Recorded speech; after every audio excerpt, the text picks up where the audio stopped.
Okay. So welcome everyone to the Easing Organic Record Keeping webinar. I hope you have all had an opportunity to review what we'll be going over today and what we will be discussing. But before we start, I would like to first acknowledge that the sacred land where the Organic Council of Ontario resides is situated upon the traditional territories of the Wendat, Haudenosaunee, and the Anishinaabe, and the Mississaugas of the Credit. Please take a moment to reflect on where you are situated and the history of the lands you now occupy. We encourage you to learn more about the history of the land you're on and your relationship with it by visiting Whose Land and nativeland.ca, and there's links to those websites in the chat. So we're all pretty used to Zoom events these days, but I'll just go over some of the controls we'll be using. First, we invite everyone to introduce themselves in the session chat. Let us know where you're coming in from. And just make sure your chat message is set to everyone, or it will just be sent to the hosts. There will be time to ask speakers questions after each of their presentations, and there are two ways to ask questions. You can write your questions in the chat box as they come up, and we'll address them at the end of the presentations. Or you can also raise your hand, and you'll see on the screen there's the little reactions button, and click raise hand, and then we'll know to call on you and you can ask your question live. And then, yeah, we're just very fortunate to have these presenters here and the attendees that have joined us. And so just make sure that you're communicating respectfully in the chat. So today's session is hosted by the Organic Council of Ontario. OCO is the voice for organics in Ontario. We're a membership-based nonprofit association that represents Ontario's organic sector. Our membership includes all certified organic operators, but supporting members are our main source of revenues and also receive benefits. If you like the work that we do and you believe in strong local organic food systems, consider becoming a member today. And then OCO's holding its AGM virtually this Thursday, March 31st. If you'd like to be part of Ontario Organics Voice, you can register using the link in the chat. And then lastly, we're just finishing up our Organic Climate Solutions campaign here at OCO. Through this campaign funded by the Government of Canada's Climate Action and Awareness Fund, we want to raise awareness of the environmental and economic benefits of organic and regenerative farming practices and the resources available to support farmers in taking up these practices. And you can explore some of the resources we've gathered and produced to support this project using the link in the chat. And then last, I'd like to thank our sponsors. I'd like to acknowledge our appreciation for the financial support provided by the Prairie Organic Development Fund and Agriculture and AgriFood Canada for this session as part of a 10-part farmer training series we've been putting on. So with that, I will introduce this session's moderator, Joel. Atkin is an organic certified officer with EcoCert Canada. He has a degree in agricultural science and a master's in capacity development and extension from the University of Guelph. He's been working in the organic sector as a researcher, inspector, certification officer, and consultant for the last 8 years, and is a member of the board in the supporter representing his consulting business, Local Food Finder. Thank you for hosting today's session, Joel. I'll pass it off to you. Hi. Apparently, it's been a while since I've updated my bio with OCO. So it's been at least 12 years of work in the organic sector now, and I'm not currently a board member. I did step down from that position fairly recently. But yeah, yeah, I'm glad to be here and to have this conversation around record keeping. And from the organic inspection background, obviously records of organic activities are very important from our perspective. But I have always found as an inspector that the best records are the records that are the most useful to the producer themselves. And those are the ones that are accurate and up to date and useful on their end, and that's what makes them useful for us. So really, I'd like you to be thinking from the perspective of getting the value out of the records yourself, not just doing them for the sake of certification, for sure. So first I'll introduce Brendan Grant. So thanks for participating today, Brendan. Brendan and his wife, Marcel, farm outside of Thunder Bay in Northern Ontario here, with 8 acres of certified organic vegetables at Sleepy G Farms. They're feeding like 250 families through a CSA program that runs, looks like most of the year there from July to March. And I'll let him explain how he keeps records and what he's learned about that in recent years. Okay, thanks, Joel. I'm going to share my screen here. I've got a little presentation. Oh boy, here it is.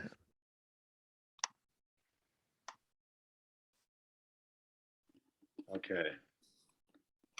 Joel, can you give me a thumbs up if you can see what I got here? Yep. Good. Okay. So today I'm going to speak a little bit about, oh, I got to start my timer here so I don't get off track. I can talk like the wind blows, so I got to keep myself on the straight and narrow. So I'm going to talk a little bit today about the record keeping system we use on our farm. And it's a pretty low tech system. We do a bit of a hybrid thing, and like many organic producers, we stumbled and struggled until we found something that worked for us. And I think we've got it now. So my farm is up near Thunder Bay on the shores of Lake Superior. We have about 300 plus members for our CSA, which is the bulk of our farm business, besides some wholesale. And our farm has been certified since 2014. So for the first few years, we were not certified, but we were keeping records. And I think that in the beginning, we were keeping pretty good records. We prided ourselves on that. But having since become certified, I know that our record keeping is much, much better. So the thing that I really focus our record keeping on is trying to ace the balance and traceability exercises during the annual organic inspection. And Joel can appreciate how that is kind of the part of the inspection that is likely to get you a little bit nervous. Perhaps it's my competitive nature, but I'm definitely trying to hit a home run every year on that particular part of the inspection. And we're able to do that through a pretty simple record keeping system. So I want to say, we do use a bit of a hybrid system, and whether it's a paper-based system or a digital system, I think that either are great, but neither are any good at all if they're not easy enough to be done on a reliable basis and getting done every time. So I think that's the real key thing there. Okay, so we've chosen on our farm a paper-based system for capturing information in real time, but then we use a digital record for long-term storage and then analysis. As I said earlier, we struggled in the beginning capturing accurate information at the harvest, which, the harvest log is a key document in the organic system that really needs to be excellent. There's really not a lot of wiggle room to have it, subpar.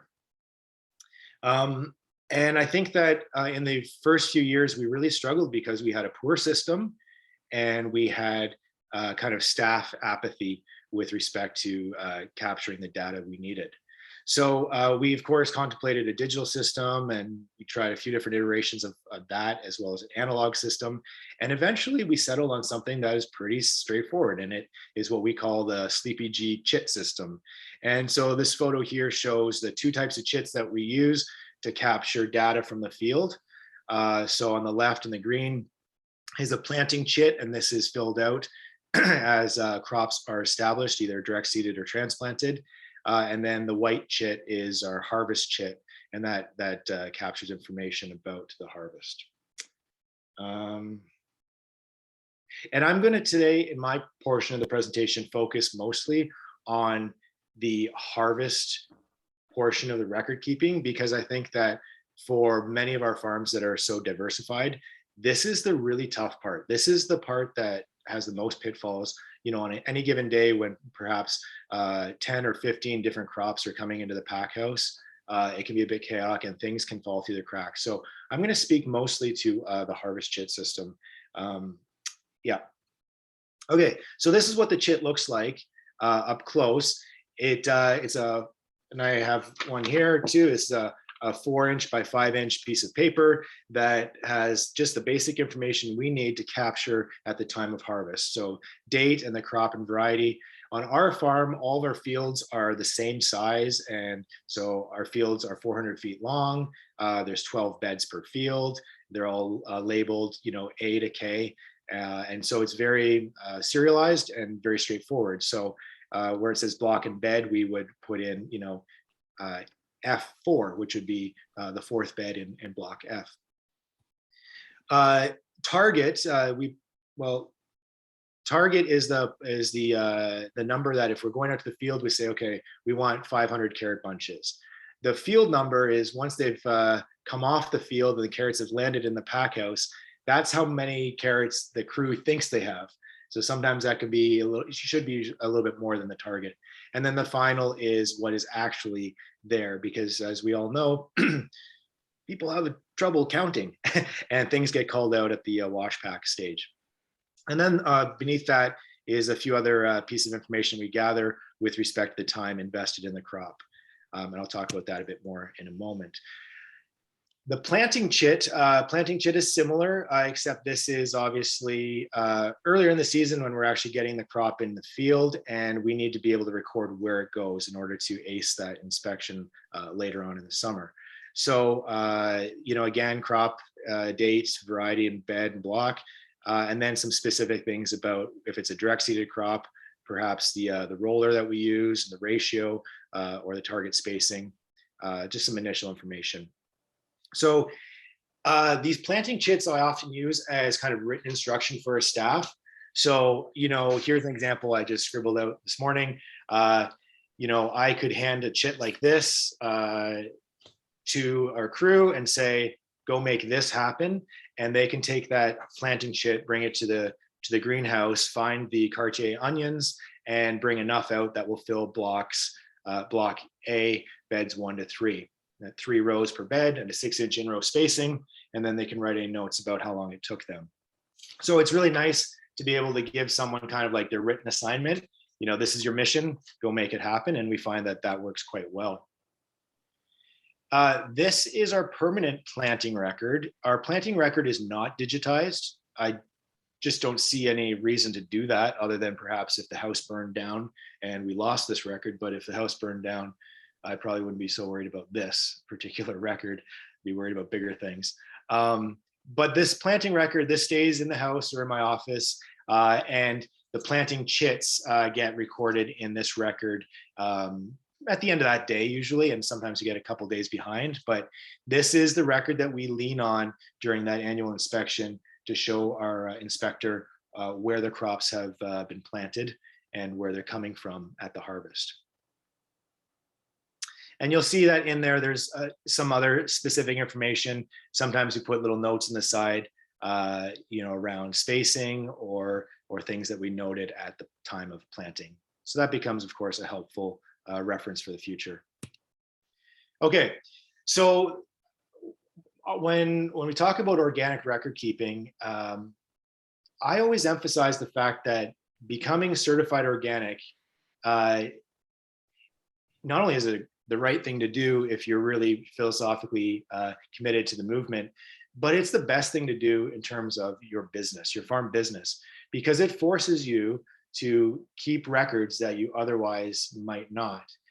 But perhaps more importantly, the records that you are required to keep for the organic certification is the perfect vehicle to get some of the other information that is going to be helpful in running your farm business. So I've kind of just split this example chit into the 2 pieces. So the stuff in the red box is the stuff that you're obligated to record to be compliant with the organic standard and the records required for that. So this is the bare bones stuff, the date, the crop and variety, where it was, and what the final yield was. But it takes really no extra effort to also at that same time capture information you want. So in this case, and the thing we focus on our farm is the amount of labor invested in that crop in the harvest stage. So in this particular harvest, this is one I pulled from last year.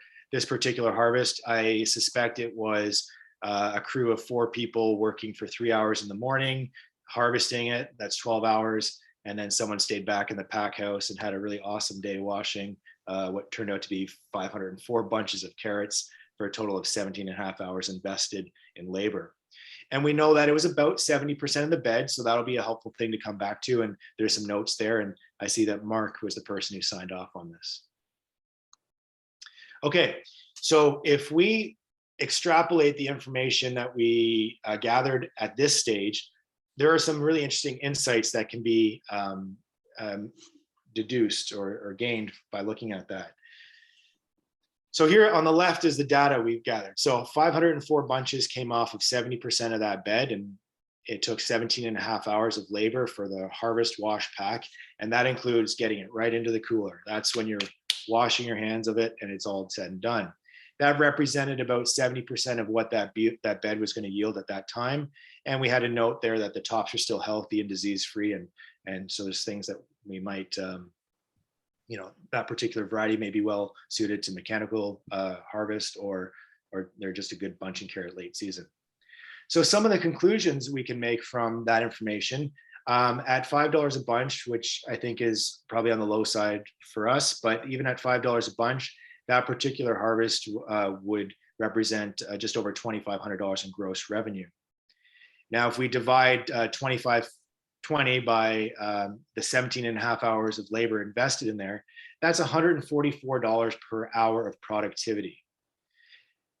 Okay, so this is actually the thing that I really focus on. And I think it might have been in Dan and Fred's book that I read years ago that clued me into profitability in both time and space, but specifically in the moment of harvest and wash pack. I'm sure I'm not telling anyone here anything you don't know, but there are 5 steps to turning a seed into cash money. There's the field prep, the crop establishment, the crop maintenance, which is weeding and watering. Then there's the harvest, wash, pack, and finally marketing. And the marketing part is the part where we always feel like we're making money, but it's actually not. It costs money to market all of the things that we grow on the farm. The part that we can actually affect the greatest change or make the biggest impact to a good outcome is in the actual handling of the crop, both harvest and post-harvest. So, I think for all of our farms, labor is our single biggest cost of production. And so it makes sense then that the speed with which we can handle those crops is going to have a direct impact on the profitability of the farm. On our farm, we work on a $125 an hour rule, which is to say that we need to get $25 return to cover the cost of each of those 5 steps of production, even though only one of them is really paying. So when we get $125 in productivity, according to the chit that comes back in the pack house, to me, I look at that as like, okay, fine, that's a break even, but really it needs to be above that. If it's below that, then we're going to have some stern words with the crew. And if it's above that, we're going to encourage them to keep going above that, because anything above 125, and we are having what I would consider to be a net positive harvest, which is to say we're making money, which is a good thing. Okay, so other things we can deduce from the information collected at the time of harvest is that that particular bed, in my case is 400 feet, would have a yield potential of 720 bunches. That's important information to know next year when we go to plan our crop for the upcoming year. With my bed system, I could fit 18 of these beds on an acre. So that means that I got about 13,000 potential bunches from an acre, which if we harvested at that rate of productivity with that particular crew would be 455 hours to harvest that whole acre. And that means that when all things are said and done, we would have made a clear profit of $8,600 or 13%. And these are modest numbers because, you know, I think we actually sell our carrots for $6 a bunch. So anyway, really good information for when you're trying to plan your next step with your farm business and trying to keep in business, which is ultimately the goal. So this simple system has 4 components and you're looking at this and thinking, okay, he's right. This is not sophisticated, but it works. So we have our chalkboard on the right, and I think we all use something like that, where the crop is listed, the number of units we need, and maybe all the different places it's going to end up. The chit box, so we have a little box fastened to the wall, and that thing is full of lots of blank chits, and we never let it run out. The dartboard is a place to throw darts at in between times in the evening, but it's also a place that we store the chits that are kind of in progress. And then the spike, which is below the chit box, is where the finalized filled out chit lands.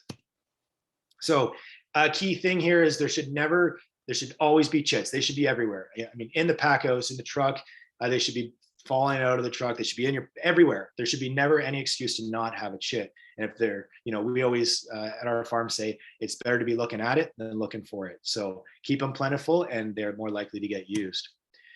When they're in progress, it's been harvested and it's been brought into the pack house, but it's not yet been processed and final counted and put away. It goes on the dartboard, and it's kind of like the parking lot for chits or crops that are still being processed. The final count on the chit is filled out by the person who actually does the washing and boxing. So they're the ones that are gonna, you know that they put, say, 12 or 16 bunches of carrots per box, and there's so many boxes in the cooler. When that's all said and done, they put the final number on it and they initial it. And in doing so, they take responsibility for that count. So if we come up short, we know who to talk to. And that's how it looks. At the end of the day, we have a bunch of chits on the spike, and I leave the spike full until Sunday evening before we start the next work week, because I think there's value in everyone on the crew having access to them, reviewing them. We do sometimes go back throughout the week. But for me, as manager, and my wife as manager, it's nice to be able to kind of slip through the pack house and do a quick audit and just make sure everyone's on the straight and narrow. And then finally, these completed chits, they get pulled from the spike and put into my office. And in the wintertime, we enter them into our harvest log, which is just a digital spreadsheet, which we use during the inspection. Okay, I'm just coming to the end here. I'm pretty much on time. So this system works very well because it's simple, but it also works well because we're really, obviously the whole farm is laid out before we even form the first bed in the spring. And I go through the lengths of actually mapping it out on paper, and I photocopy these papers of our garden layout, and I leave them all over the place, in the pack house, in the farm truck, in my office, in the lunchroom. They're there for people to reference. And if they're handy and they're at hand, then people are going to say, oh yeah, we got those beets yesterday. Was that bed 3 or 4? And they can look and say, oh yeah, those were the Tonus beets. I'm meeting right now. And we share the plan. So this folder is in the field truck, and it's got a copy of the garden plan as well as the planting schedule and extra chits. Put it in everyone's hands and it's more likely to be used. So that is our simple system for capturing the raw data in real time when things are moving very fast and you're already overwhelmed. It has worked extremely well. I think whatever system a person uses, the most important thing is that it actually gets done. And I think the difference between a system that actually gets done every time and one that gets done intermittently is the ease with which that system, how accessible it is to our workers. So a simple system is a good system. We want to try and remove any barriers for people to have excuses. You know, one of the reasons we steered away from a digital mechanism for capturing this, like the old iPad that we don't use, or an old cell phone or laptop that could be, is that we're not going to have multiples of those. So we can't have an iPad in the field truck, in the pack house, you know, in the greenhouse. And those things, of course, need charging and all that. But here's the funny one. I don't think any of us wake up each morning and are really super excited to spend even more time on our computers. And so there's actually something kind of novel about a record keeping system that's not digital, and that it's tangible. You've got, you know, good old fashioned pen and paper. There is something to that. And I have to say that there is something also very satisfying from completing the job, washing those carrots, and then driving that chit onto the spike. Done. There's something inherently satisfying about that. And I think that's partly the key to why this has worked for us. Okay, I'll stop sharing my screen. That is a parsnip pipe that I'm smoking there, in case anyone was wondering what that was all about. Thanks, Brendan. So, great. So I've gone in a little bit into my question periods, but there's still a few minutes if there are.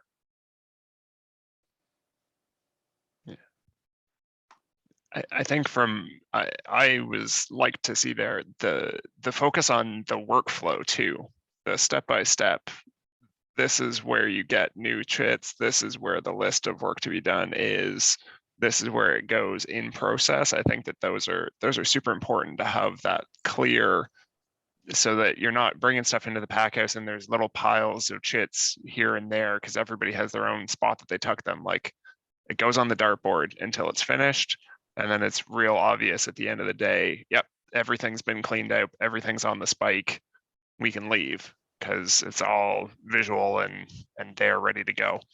And I'll say, Joel, that every inspector who's come to this farm has been, I think, very impressed with the system, especially because it's so simple and it's almost a little bit, it's so old school that it's novel. And, you know, when we go through the traceability exercise, and they say, okay, let's see the parsnip seed coming in on the farm. Well, the invoice for the parsnip seed is easy to show. My planting record shows, you know, that parsnip seed went into these beds on these dates. And that information came from the green chit, the planting chit. And then they go through the whole traceability. Okay, well, where did it go? Oh, it was harvested on this day. And I can often pull the exact chit from my pile and it'll match what's in my electronic harvest log. And then our CSA or distribution record, and it is very clear. You know, you've actually got a piece of paper that goes through the whole system, and I think that's very confidence inspiring for the inspector. They can see that we're on the ball, and I mean, ultimately, that's what you guys are there to do, is make sure that the producers are on the ball and they're not fudging anything. Yeah, so I see there's a question there from Lori in the chat around what's your experience with the inspectors being okay with paper copies? And I think I would echo what you just said there, that from an inspector perspective, it's really being able to see the physical thing, and you can tell that it was done in the season and that somebody was picked it up and like they've got age marks on them and that kind of stuff. It shows that it's real and it works.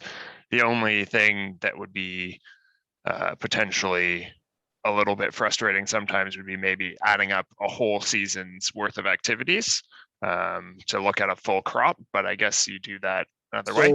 So how that works, Joel, is that in the winter months, I give the shoebox of chits to one of my staff and say, make this digital.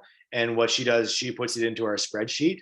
And it is very simple. On the day of the inspection, the inspector will say, okay, how many pounds of potatoes did you harvest last year? And we just go, some potatoes, boom. So there is actually there's no running around looking for that information. It just tabulates, and it's just a simple spreadsheet with an Excel. Yeah. So that's where the hybrid nature is helpful. Whereas if it were to be pure paper, to do that little step would be time consuming and complicated. Yeah.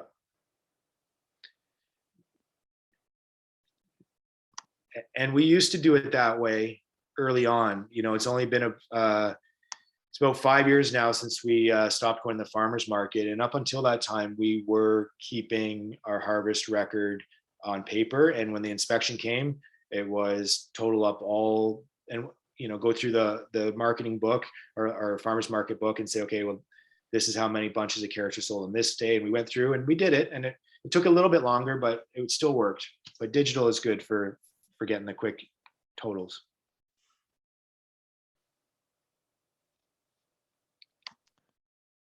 Yeah, so there's a question there from Megan as well around, for us, they want to see that you can find it, know where it is, etc., a specific piece of paperwork when asked. So again, I think that would be in the traceability section, where if they wanted to to see that you've got that paper record available. So do you have any tips for that, or? Sorry, I was trying to read through at the same time you were speaking. So Megan, finding a specific paper record during the inspection. Oh, yeah. So in the harvest log, which is a spreadsheet, if the inspector is looking for the carrots that were harvested on September 18th, then all those chits that came off the spike, the week of say September 13th to 18th, they all go in an alligator clip on my office. So you've got a stack, you've got all the weeks there, and it's a matter of going through 30 or 40 chits from that week to find the exact piece. So it's actually not that hard. Yeah, remember the chit system is really, it's just the way to capture the core data in real time. And that is the part that we struggled with, and I'm sure lots of other people do, with a fully digital system. Getting your staff to consistently do the things they need to do so that you can be compliant in the way you need to be is a challenge. And we've overcome that challenge by making it super simple and capturing all that data with paper, and then it gets digitized in the house or in the winter or when it's more convenient. But the capture of the data in the first place, I think, is the biggest stumbling block, because as we all know, the summer is hectic. And if you're growing, 20, 30, 40, 100 different crops, it is just a lot it's really too much to juggle. And this, I think, helps keep it pretty tight. Yep. And then one more question from the chat there I see around capturing other types of production records in terms of fertilization, weed control, pest control, those kinds of activities, I think is where that question is going. If not, you can ask again in the chat or specify. Yeah. So those are also records that are required. So you need to have an applications record, a pest control record, a complaints log, a compost log if you're making compost. Those are all logs that I keep in my office, and those are a lot of things that I specifically do. So I have a fieldwork log that says, plowed field F, at a certain depth on this date, in this gear and at this RPM, or I use this cedar at this setting, and this many pounds of seed went down. Those are more my notes, and those are all analog. But that works well because I'm the only guy who does those jobs. But everyone but me does all this stuff. Everyone does the harvesting and the handling and washing. So when you have lots of people doing the same thing, you need to have a more decentralized system. And I think that the chit system is very decentralized, more so than a digital system, because as I said earlier, you're not likely to have, 4 or 5 different electronic devices that can be dedicated for capturing the data you need in real time. Although I know that lots of farms have great success using the cloud for storage so that people can access it on their own phones. But then, of course, you're asking your staff to come to work and pull out a phone or a dirty pocket to capture information for your benefit. So I think there's probably some issues there, but not to say it doesn't work as well. Right. Well, thank you, Brendan, for your answers to those questions there. I guess if there's any more questions, we can put them in the chat. Otherwise, I'll go ahead and introduce Dan now, and we can roll forward there. Yeah. All right. So thanks, Dan, for joining us today. I've been following your Instagram posts recently, and I'm always interested to see what's going on there. I think a lot of people probably know your background a bit already, but you can introduce yourself and where you're coming from and that kind of stuff here now too. Well, thank you, Joel. And thanks, Brendan, for that presentation. I loved it. That's the stuff I love hearing about. And I think there's going to be a lot of, I think I'm going to be some overlap in what in our system, but I'm presenting the second half and not so much the first half. So I think that they're very complementary what we're talking about. I will share my screen. And so what I'm going to be focusing is sort of syncing your crop planning and record keeping in your market garden to kind of put stuff together. And yeah, I'm Dan Brieswa, and I'm going to start with my spreadsheet story before I get into the actual spreadsheet. So we met in university, and I was studying agriculture engineering at McGill University. There was a lot of spreadsheets, and it was not love at first sight. And then I started to work on a bunch of farms. And the farms I worked on had very paper-based systems, those that did have record-keeping systems. And one of the things I did is I turned it all into spreadsheets. I kept track of everything that we sold, everything that we grew, everything that we harvested, and I was able to look at how the information worked. And I could see how we could have grown more or less of certain things or sold more. I could see some of the information weaknesses in the farms. Even though they were great farms I was working on, there were certain things that could have been optimized. And so I put together a crop planning system based on this experience and based on other resources too. And this is where the romance blossomed. And this is when I had a reason to use spreadsheets is when I really enjoyed it. When it was just engineering, it was just part of the job. But then when it got into the farming, that's where I really enjoyed it. And so in the fall of 2004, I launched Turna Cooperative Farm with four of my friends from university. So it's the five of us who started the business together as a worker co-op. And we started off with this spreadsheet system, and it's what we used for a bit. Well, it's what we've been using since. And my co-farmer, Fred, who's on the far left in red, and me, we systematized the way that we were planning and put it together in a book called Crop Planning for Organic Vegetable Growers, published by COG. It's available still as a print copy, and you can get it as an ebook through COG's website. And so we put together what we were doing in this book format, and kept revising how we were planning. And so over these years, having a good planning and management system, good spreadsheets, led us to, at this point, we're growing 6 acres. So we have a total of 17 acres total. And on that, there's about 12 tilled acres, of which we grow vegetables on 6 to 7 of them. And we do that for 500 weekly CSA baskets. And then we also grow 1 acre of seed crops, which at this point is actually a larger part of our sales than the vegetables are. But we also do buy in from some other contract growers and a few wholesale sources. So we also have a retail and wholesale seed business. And our team at this point, we're about 20 people on the farm. I think it's about 50% work predominantly in the vegetable business and 50% work predominantly in the seed production business. And behind that is all a bunch of spreadsheets. And what I've been doing in the last 10 years, or actually the last few years, since, well, with my life, is I've been starting off what I call the Farmer Spreadsheet Academy. And it's when Fred and I published the Crop Planning for Organic Vegetable Growers, we really worked on the thinking behind it. And we did a little bit of spreadsheet stuff, but we felt our spreadsheets had some weaknesses, and it was, and we desired more out of them if that was going to be the focus of the book as opposed to the planning itself. And so the last 10, 12 years, I've really been focusing on the spreadsheets and figuring out how to get them to be more interconnected and to be easier to use for people. And so the last couple of years, I've been sharing those through the Farmer Spreadsheet Academy, giving courses, workshops, and that kind of stuff. And I guess it's that hat that I'm wearing a bit today, more than the Turna hat, though I will reference Turna a little bit. So I'm going to talk about syncing crop planning and record keeping in your market garden.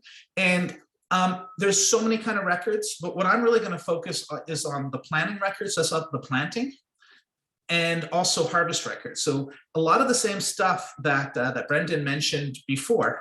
And I'm going to talk about it on the spreadsheet side, less the collection of that information. And I'm going to talk about kind of how you can get that information to speak together, your planting and your harvest stuff, and some tips to get them to sync up. and what you need to make sure these things speak to each other. So this is what I'm going to talk about today. And I slid a slide in after listening to, or while I was listening to Brendan's presentation, because I wasn't going to focus on the collection, but we also use paper to collect in the field, and then we bring it in to and digitize it. And a lot of the reasons that Brendan mentioned in terms of having devices in the mud, that's really not a fun thing to do. And just making it simple and seeing what you're supposed to track. I think the big difference that we have is rather than having individual chits for each harvested crop, we will we'll have decided, what 20 crops we're going to harvest in the day, and maybe that's divided between 3 crop leads, and they'll each have a clipboard with a sheet that has the crops they're expected to harvest those days, and it'll actually say it'll be kind of printed out what the crops are and the amounts that they're targeting, and then they'll record where they take it from and then how much they do. And we actually have moved away from dealing too much with time because we try to keep a tight ship, so time isn't usually the limiting factor, but I find that every extra piece of data you ask for somebody is one more thing for them to give you a reason why they didn't keep track of the other stuff.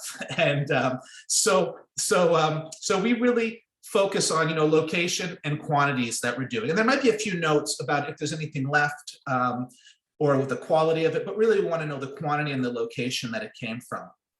So that's in terms of the harvest. And we have a similar thing for the planting. We have printed out a sheet and it has what crops, what location they're going to go to, what bed feet, what variety they should be. And then if there's changes, people will record those. And then so that information gets brought back, and we try to get them into the computer as quick as possible. So there's a similar place, not a dartboard. I love that idea. There's a place that we gather the sheets, and then once they're in the computer, we put them into a folder. And they'll hold on to a bit, but it's really, we try to get them into the computer within a day or two. Maybe even within hours would be an ideal case, but that's not always what happens. So I'm going to jump into a couple of the spreadsheets, and these are simplified versions of what we use, but they're good enough to share and to show things that you can learn from and improve your own system. So I'm going to share the link that I have here. This is is that true? I lost my link. Okay. Why isn't it letting me? Okay, yeah, there we are. So if you go there, you'll go to a place where you can click a link and get these sheets. There is a place asking for your email address. You can ignore it. There's a place where you don't have to, you can just take the sheets without giving your email address, but I do have an email newsletter that comes out twice a week. If you're interested in getting emails about spreadsheets and about seed production, then that's the place for you. If you don't want more emails, just ignore that. So I'm going to change my screen to go to the sheet.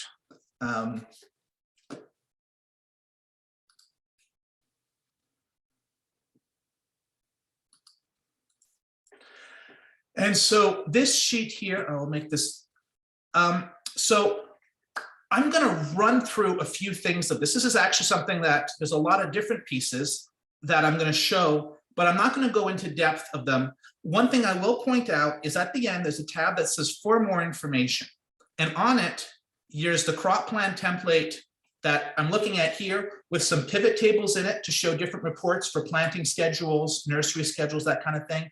There are 2 of my spreadsheet tips that kind of walk through how to use Google Forms to collect harvest data. So I'm going to show this in a spreadsheet format, but on our form, we actually have people that use a Google form to transfer information from their harvest into the spreadsheet. And then I have a few different tips related specifically to the formulas and some of the tricks that are being used in the sheet, how to look things up. And then the last thing is I'm going to look briefly at pivot tables, but I have a video here that goes more into it. So if you do want to do a spreadsheet crash course, you can jump into this. And so these are just resources I have on my social media and my blog. So the starting point that I have here is a crop plan document. And this crop plan document has different sections that are colored. So there's a white section with the crop and variety. There's an orange for where you'd be kind of planning what you need, starting from your harvest plan. And we're not going to look at that today. then the green is what you're actually planning to put in the field, and then the green, the blue is what you're planning to put in the field, and then the green is what you're doing in the nursery, and then the purple on the far right, this is related to seed information, like how much seed you need. And so for our purpose right here, it's really the middle that's important. So in the winter, we will figure out how much we need to grow of each crop and when we're going to plant it. And that's based on the harvest stuff on the far left, or the harvest projections and sales projection on the left. But basically things will have a date, and then they're going to have a number of bed feet that we're planning on planting. They're going to go into a block, which I guess is comparable to what Brendan called the field. And then they're going to go into a bed. And so we number our beds 1 through 14 as opposed to by letters. And so this is the information that we're planning before the season. We will then use pivot tables and I'll show it a pivot table. I'll show it to pivot tables in a moment. But we'll use the pivot tables to create a subset of what's being planted on a specific week. And once that's actually done, we'll update the information so that, let's say instead of the 9th of May, it was the 10th of May. We'll update that information. And then if we only put 90 bed feet, we'll adjust so it's actually what it is based on what we kept track of in the field. And if we change different varieties, we can change those too. So that would be the part of where we record our information, planting information.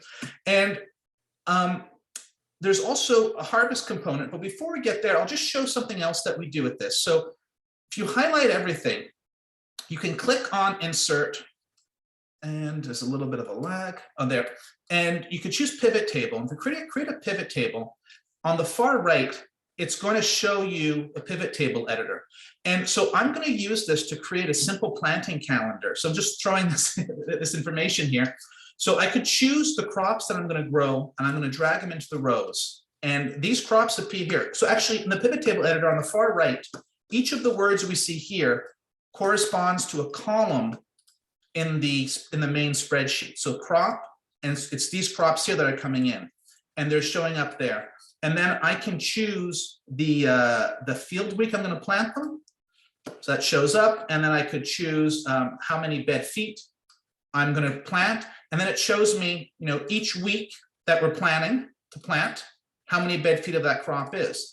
And I'm not going to go much deeper into how to use pivot tables. I just show this here because, as been mentioned earlier, the reason to keep record, like if you're certified organic, you have to keep records so that you keep your organic certification. But since you're doing this work, you have all this information that can be used to do all kinds of things. And one of the limiting factors sometimes is how to manipulate the data.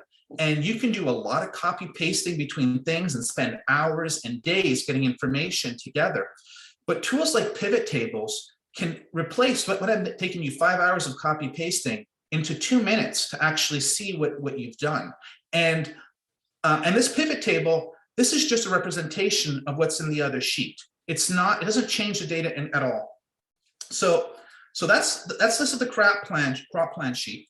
We have a similar sheet, which is a harvest log. And the way I put it in here, so let's say we're going to harvest some crops. And so let's look at what we have here. Maybe it's tomatoes, and so they're in bed 102 and block 102 at bed 1. And so let's say we're going to be harvesting, and we'll harvest on maybe it's 15th of August, get a date in. We identify our plantings based on the week that they were planted on. So for tomatoes, it doesn't really matter because all the tomatoes come at the same time, but they were on week 21. But when we'll plant carrots every 2 weeks. So we'll call them our week 19 carrots, or week 21 carrots, or week 23 carrots. And it gives an idea that helps us out, figure out, it gives a reference point to see where the crop is in the field. And it's also one way to uniquely identify them. And then, so here, this is block 1010 that I'm harvesting. Is that right? Yeah, and then bed 1. And I would harvest tomatoes. And what I've created here, this is a drop-down menu using data validation, which is one of the tips that shows all the crops from the previous menu. And if I add a crop, so if I go in and I add kale, it's now going to be available in there. And the reason this is important is if you're going to have different spreadsheets talk to each other, things have to be written the same way. And if they're not written the same way, the sheet does not think they're the same thing. So if you have carrots with no S, or carrot singular and carrots plural, they're not the same thing to the spreadsheet. If you have one R versus two R's, same thing. So then let's say we harvest, and we harvest 2,000 pounds, or I don't know, 500 pounds. And this would be the harvest data that we're doing. And as I said, we actually use a Google form that then feeds into a sheet that looks roughly like this, but you could also directly enter it into spreadsheet. So this would be the harvest tracking. And then there's a dashboard here that has the cells that I'm going to put yellow for an instant. These are a pivot table that's generated based on the planting information in the crop plan tab. And then these cells right here are using a formula called Sumifs with an S to look up the crop, field week, plot, block, and bed in the harvest log sheet, and it adds up everything there. So this 212 is adding up everything that's in carrots, week 19, block 103, bed 1. And so that's those here. It's the 70 plus this 142. If I were to change this to 200, the sheet is going to now say 270. And then, so I can see, so from a first to meet this, the organic certifiers questions or traceability exercises, I can see what fields we had the crops was from, how many bed feet, and then the total harvest that came together. And then you can do extra information with this. What I really love is the yield per bed foot. So, how many 270 divided by 100 gives you 2.7. And then you can compare your different plantings to see if they're better or worse than you expect. And you can start to project for the future what your average yields are based on this information. And so this, so this is the spreadsheets I have here. So a crop plan to keep track of the plantings, and a harvest log to keep track of the harvest. And then these go together in a dashboard to analyze them. What I don't have, so in the spreadsheets, I also have a lot of information about nursery plantings. I don't use the nursery, like we print out a piece of paper, we keep written records of what we do in the nursery. We never digitize those because we don't need to know that information later on. When we're doing a lot of field work, when we're going to till, when we're spreading fertilizer, we have binders where we keep that track, that information, but we don't digitize that either because it really, we don't go back and look at it. And so we really just digitize the stuff that we want to analyze and that we want to improve and get better. And for me, it's the planting information and the harvest are the biggest things. We also keep track of sales, but I'm not going to jump into that today. So I'm going to go back to my other slides and wrap up the presentations, and we'll have time for some questions. Is this right? Yeah, right here. Okay. So, so what you need to make sure things to speak to each other, and I kind of highlighted it, but you need to have things written the same way throughout all your sheets. So that's an important thing. You also need to have ways to reference your crop. So we refer to a crop by name. We refer to a crop by the field week. We refer to the crop by the block and the bed. And if one of those things is different, then the sheet is, then it's a different planting. And so you got to be careful that you don't make a mistake somewhere in there, but often these systems will give you an error message if you did make a mistake, and that's a prompt to fix that. So yeah, so you want things to be spelled the same way, waste identify locations. So that basically what I've talked about. And if you're planting the same stuff in the same bed, or if you're planting using the same growing space multiple times, that's where you got to sometimes think a little bit extra, and that's where the week number can really make an impact. Because if you grow two crops of carrots one after the other, if you don't have a way to distinguish between the two crops in the same spot, then it'll think it's the same thing, and suddenly you have an amazing yield, and that's fantastic. So, oh, and I looked at the crops at a meta level, but you could also track varieties if you want. It's just more things to do. And I think that's something that if you're trialing a variety, it makes sense to keep track of varieties. If you want to know that this tomato is better than this tomato, measure that. But most of the time, keeping track of your crops as a whole, like all your kale is kale, as opposed to red Russian, Vates, different things, that'll simplify the record keeping that you're doing. Always try to do the most simple, but getting the most complexity out of it.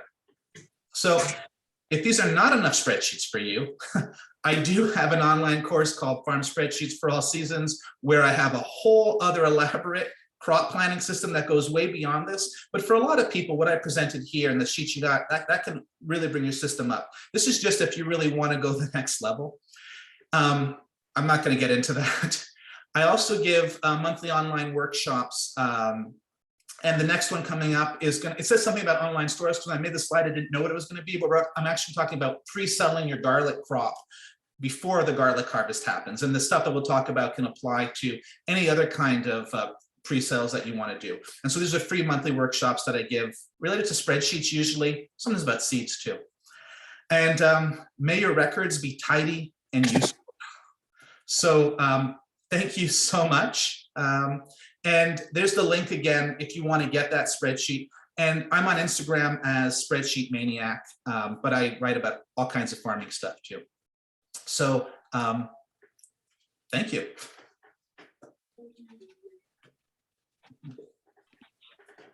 Stan, is there anyone that wants to unmute and ask any questions?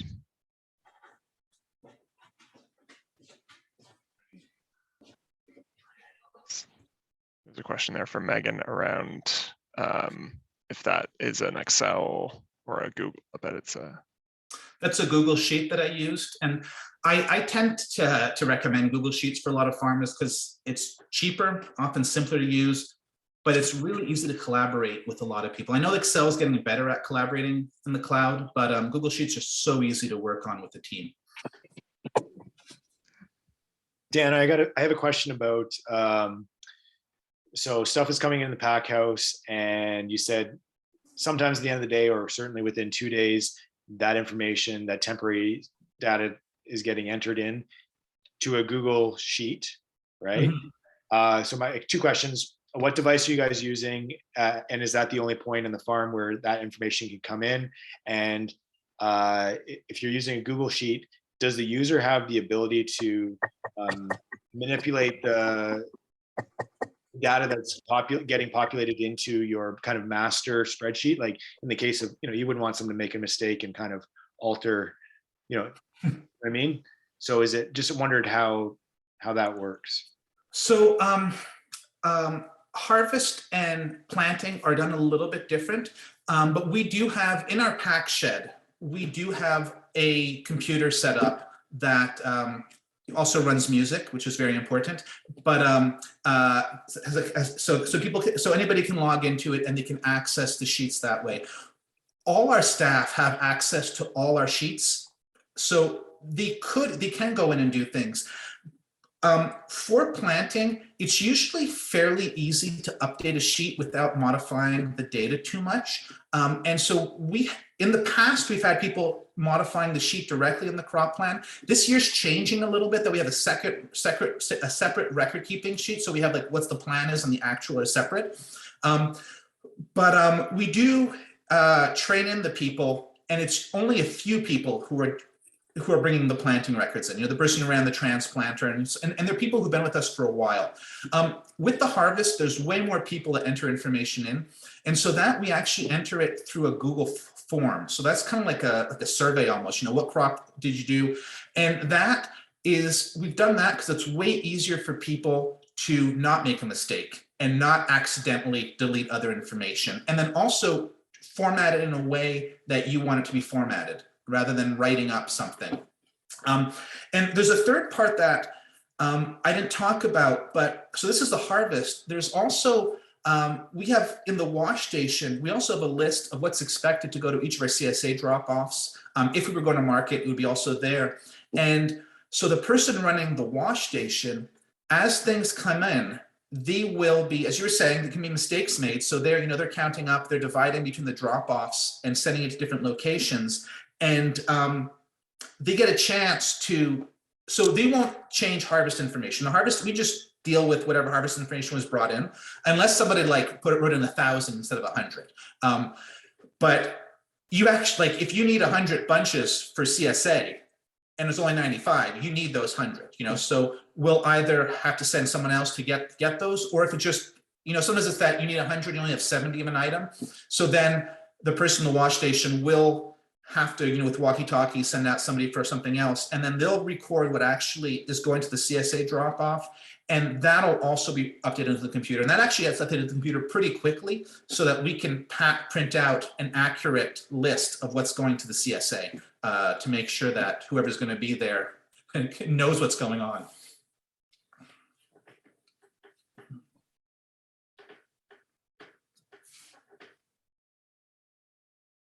Any more questions for Dan from the chat, or anybody who wants to unmute and ask a question either?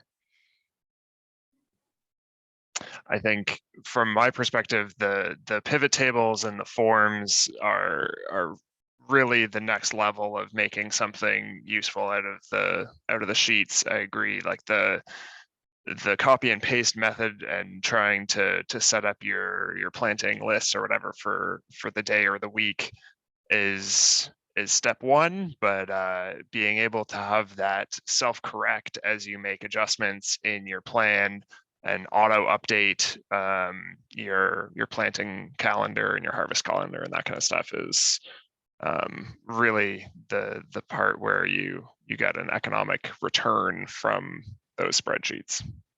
Yeah, it makes it, good planning is worth doing one way or the other. If you have a static system that you have to copy paste, having done that initial planning is still valuable. You're just not as likely to update it during the growing season because there's so many steps to make it work. You're kind of going to start to shoot from the hip a little bit more. And having those pivot tables probably means that you'll use it more actively through the growing season.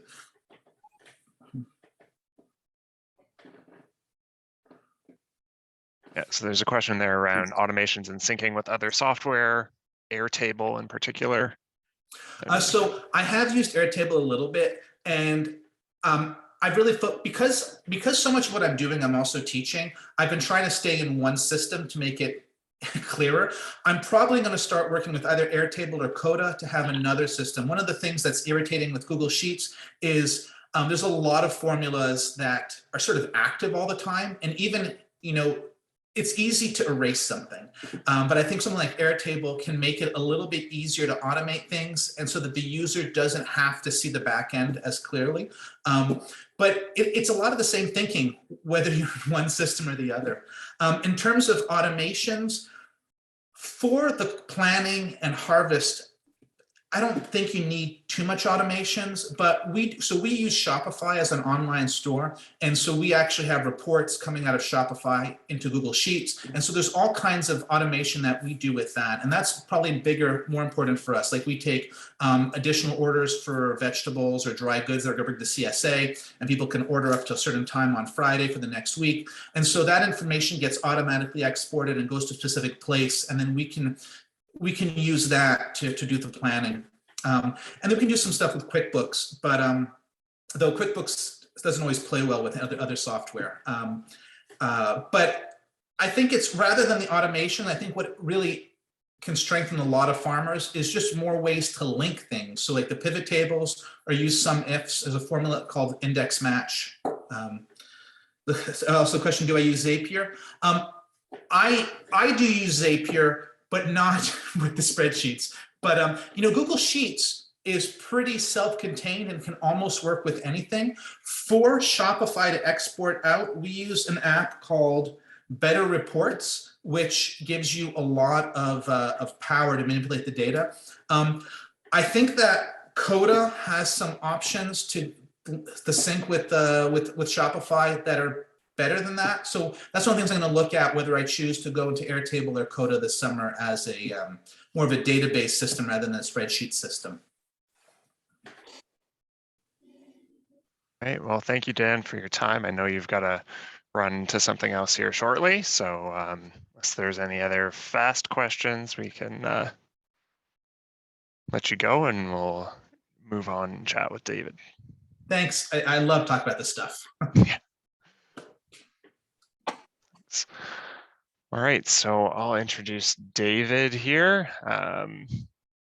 Yeah, David is at Yarrow Eco Village in BC, certified with BC Association of Regenerative Agriculture since 2004, and is using a program called LiteFarm for the last 2 years. So I'll let David introduce himself and give us a bit of a background on that as well.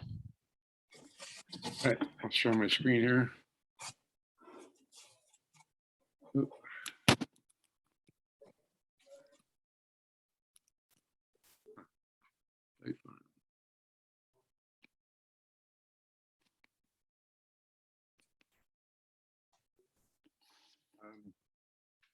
I'll be talking a little smaller scale than Brendan and Dan. They have impressive systems, but we're all generally smaller farmers here, single or a couple of people. So LiteFarm has been very helpful, or can be very helpful for us because it's already set up. There's not much to do to get started. Here's a picture aerial view of the village. There's 33 homes here. I think you've shared maybe the wrong screen. Okay, We're what do seeing you like think? a play and table menu bar kind of screen.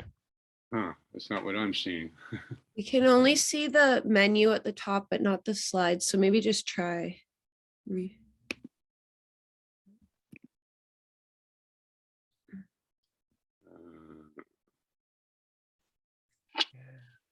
was working before we started today. Yes. Maybe try sharing a different window. Okay. Share. I'll stop sharing and go back to it.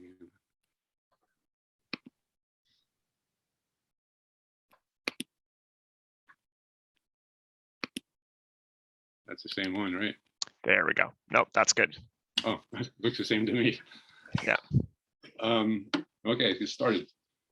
About 4 years ago, I retired as an engineer and moved to the Yarrow Eco Village here in Chilliwack. The farm's been certified since 2004 and is leased to local farmers, and all funds are returned back to the farm.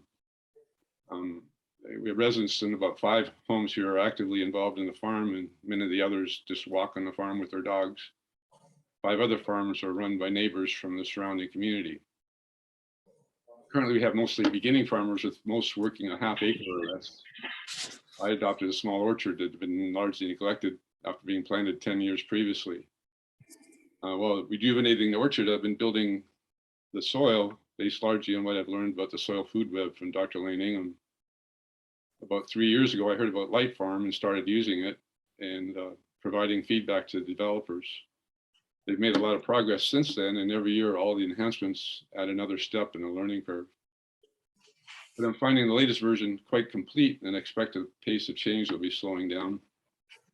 I have no association with LiteFarm myself, other than a desire for them to make a useful app. I will demonstrate some errors I made in LiteFarm in preparing for this talk, and maybe that'll help you avoid them. I'll run through an example of how to plant a crop, but won't get into other aspects like finances or insights that are part of LiteFarm. A new feature displays a history of local produce that's intriguing.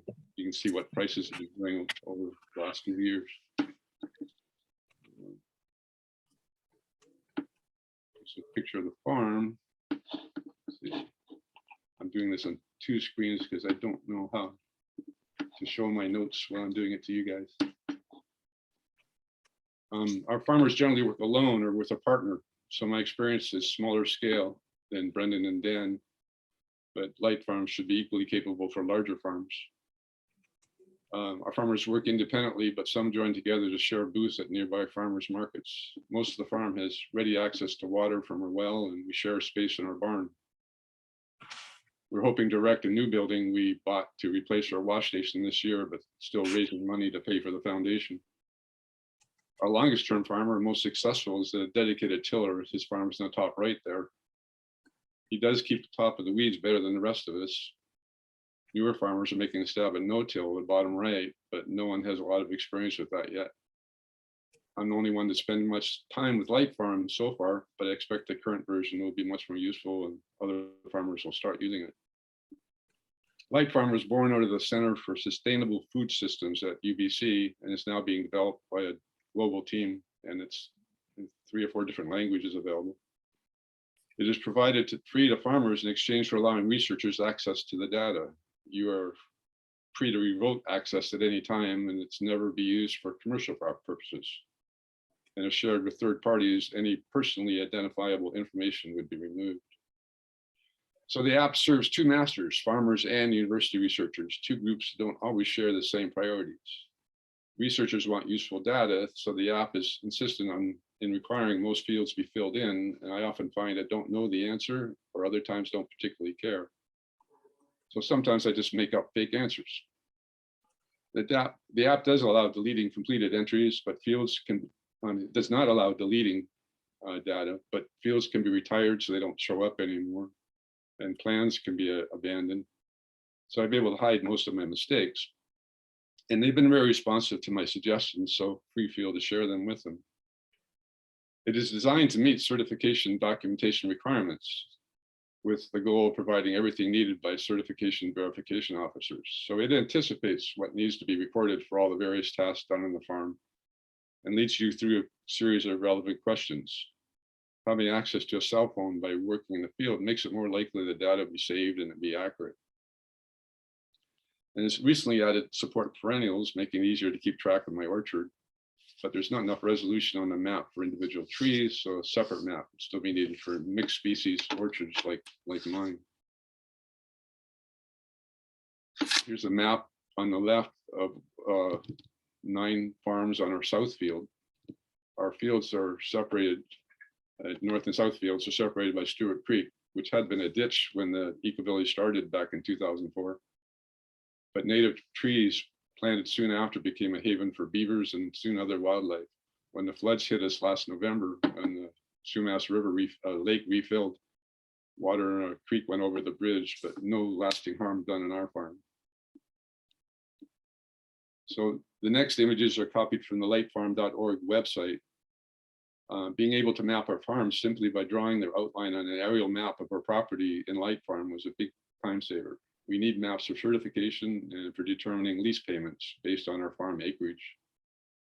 Once boundaries are drawn, LiteFarm reports the enclosed area and the perimeter, helpful if you need to fence the area. The address you provide when you set up your farm in LiteFarm gets you started with a satellite view of that address. You can designate farm boundaries, water courses, barns, gardens, etc., everything that could be required for certification. Since all the data is online in the LiteFarm server, several workers can be entering data on their cell phones at the same time in the field as tasks are completed. With all the rain here, recording data on paper in the field can be problematic, but needing a water-resistant phone and entering data while wearing gloves are different challenges. Tracking finances is a new functionality, which I have not explored too much. I work alone, so no payroll, and my trees are not very productive yet. But LiteFarm often fills in info I don't know yet, like time to harvest for many plants, saving me the time of looking that up. And being able to store all the needed documentation by taking photos and storing them in the app makes it easy to provide everything needed when the verification officer arrives. I tried to enter some photos of seed packages for documentation and it wasn't a category I recognized when I was doing that. It's found out subsequently that it's category is certification requirement. I was looking for seeds. The rest of the images are screenshots from LiteFarm. There's a series of tutorials highly recommended. Click on the tree icon up in the top right to access the tutorials. They're short and helpful. I didn't find everything intuitively obvious at the beginning, and I've had to return to tutorials a few times. There's a list of some of the tutorials that are available. Once the fields are defined, you can start adding crops. Each planting of every crop needs its own plan, and each plan will have associated tasks. Once a plan is entered, most relevant tasks, such as transplant and harvest dates, are automatically created, but additional tasks can be added. LiteFarm runs on the web, and all data is stored there on the LiteFarm server, where you can access it from your Apple or Android cell phone in the field or a computer at home. LiteFarm will warn you at the beginning if you're not using Chrome, because the app is not optimized for other browsers.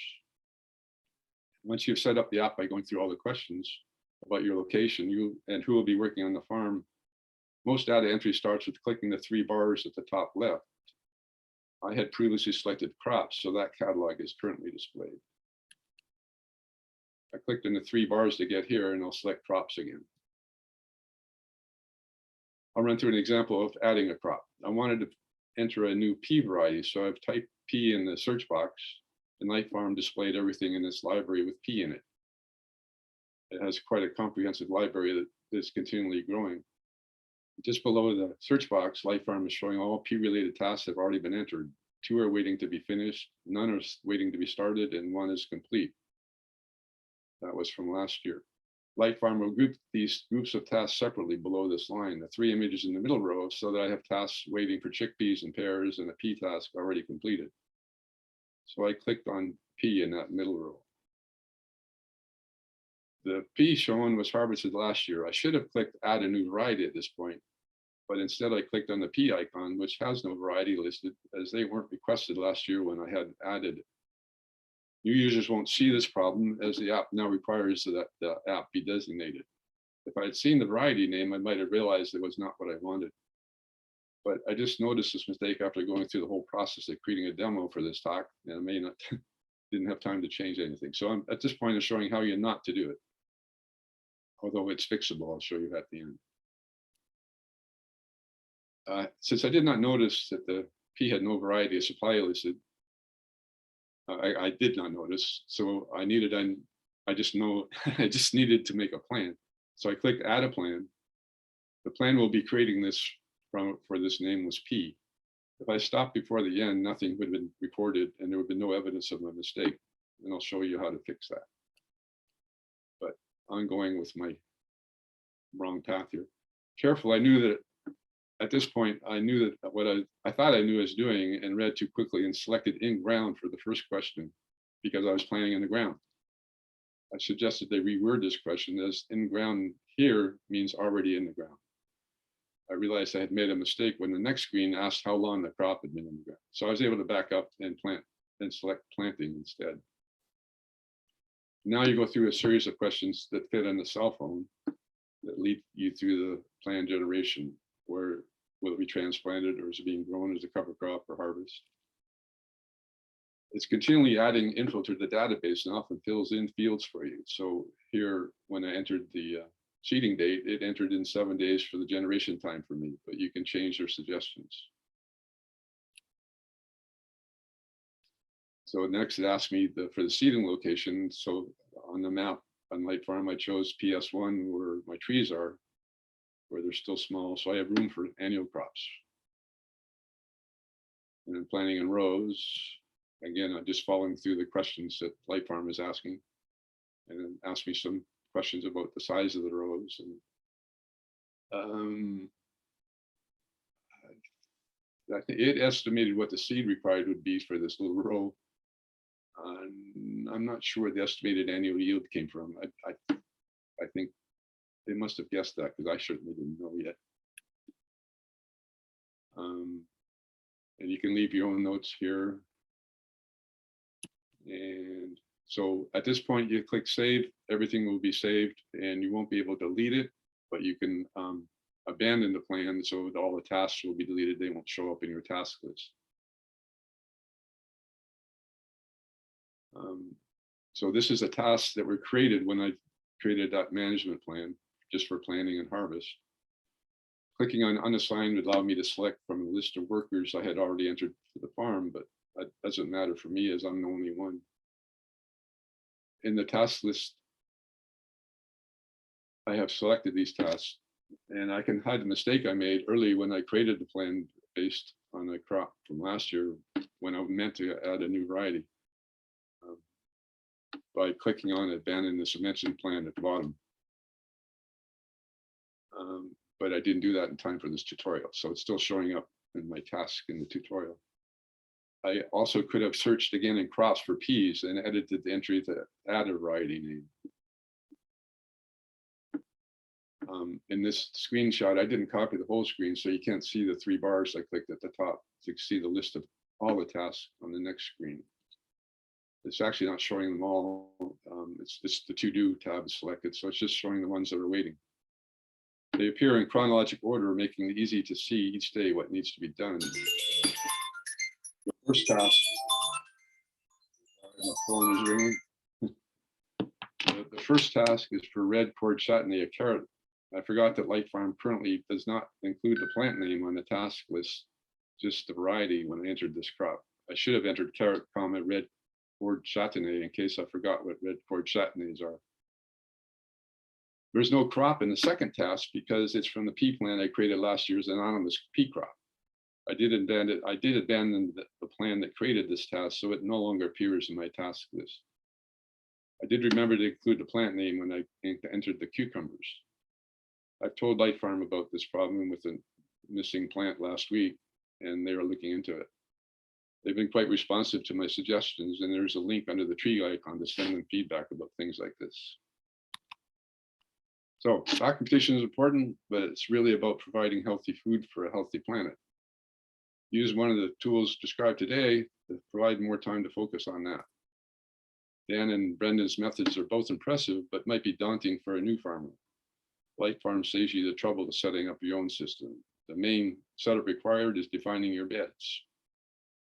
Sorry if I raced through that, but this is new to me. That's all I have.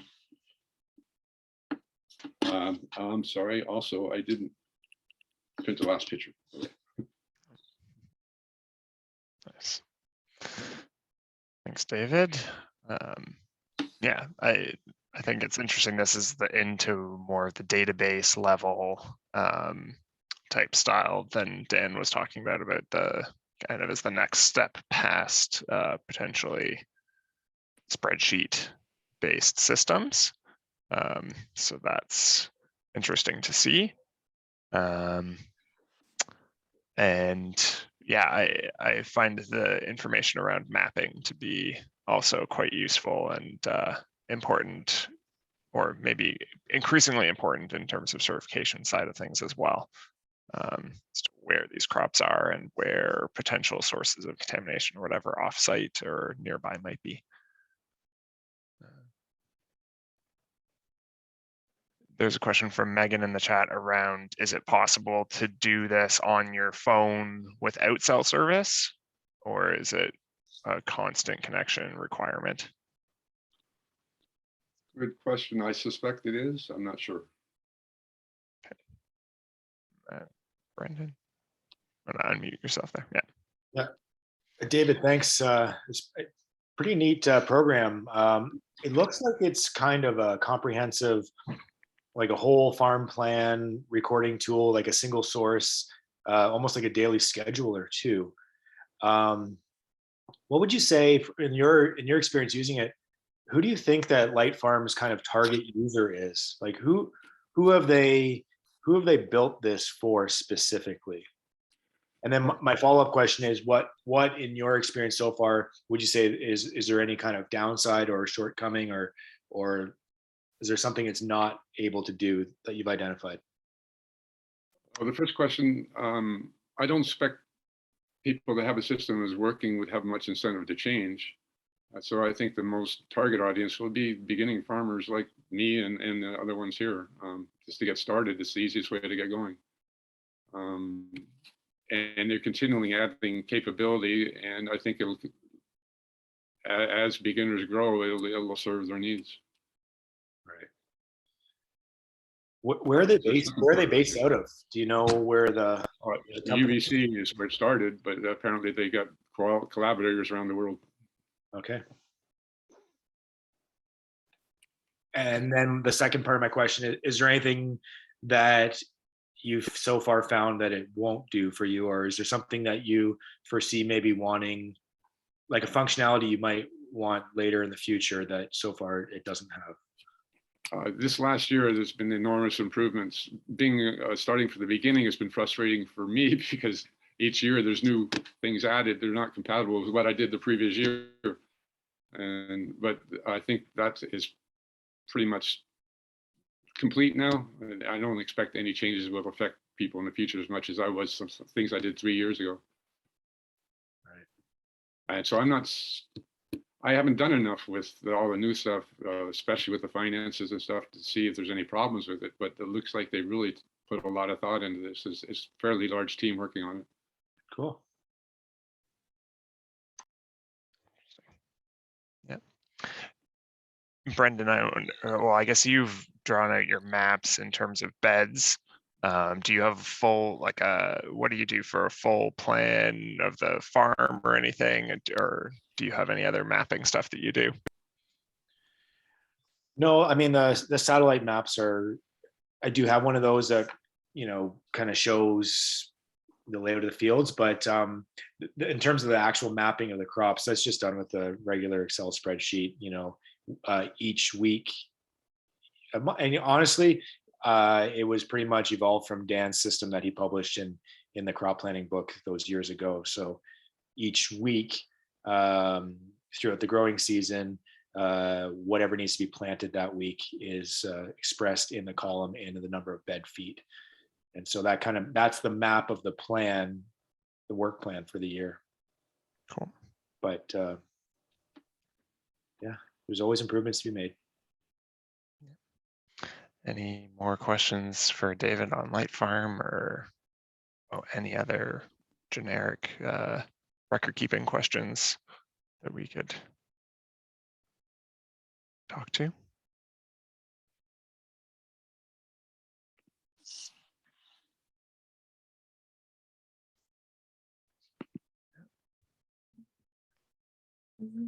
Well, it looks like we might be at the end of the session. I know when you get into that past 1 hours and 15 minutes, it becomes a bit tiring to stay online. So I'm happy to close off now. Thank you so much for hosting today, Joel. We really appreciate that.